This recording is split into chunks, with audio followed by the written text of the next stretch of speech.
Your faithful giving makes it possible for all of Westside's ministries to equip families, reach communities, and share God's love around the world.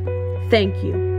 My first Sunday at Westside was an ordinary Sunday. My husband and I had tried several churches out in the area. We liked Dan, and that had my husband's interest. And then Jen Decker got on stage and was talking about the orphan and a program that Westside has with suitcases for the foster children.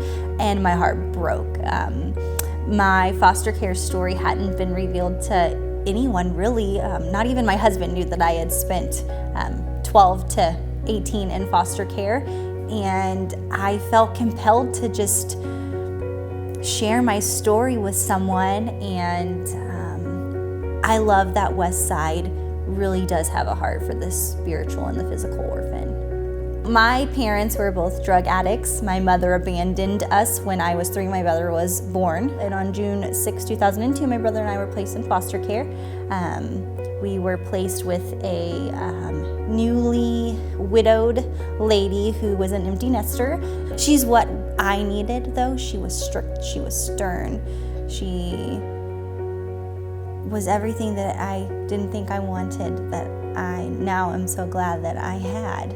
I think my husband had known from some family gatherings that maybe these parents that I say I had didn't really exist. And so he never said anything. And finally he was like, okay, what is the deal? Who are these people? What is this life that you lived? And I decided to tell him that the stories I told you are all real about my childhood. I just made up parents because I wanted to be like everybody else. I was broken, but I was free at the same time. It felt so good to finally get rid of that bondage. I wasn't a slave anymore of that.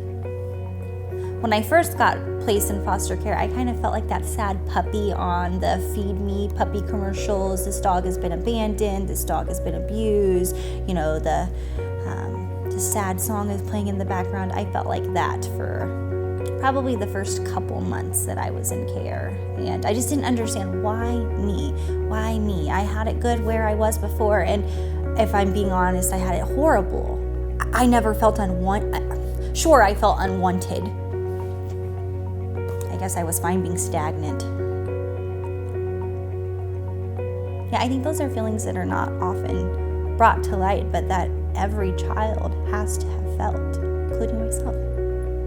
The suitcase thing is great because I left home with just a bag, and that's all I ever had until I aged out of the system. You know, the old me used to think, how could God use me in any way? In what way could God use me? I'm me. I don't have anything to offer.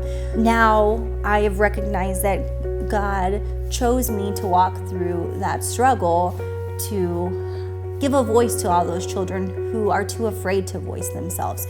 They will overcome adversity. And if God is laying it on your heart to reach out to the spiritual and the physical orphan, I think it's the best move that you could ever make.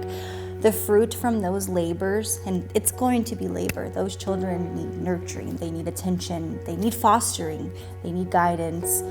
But more than anything, they need love. And if today loving a child is on your heart, I encourage you to follow through with it.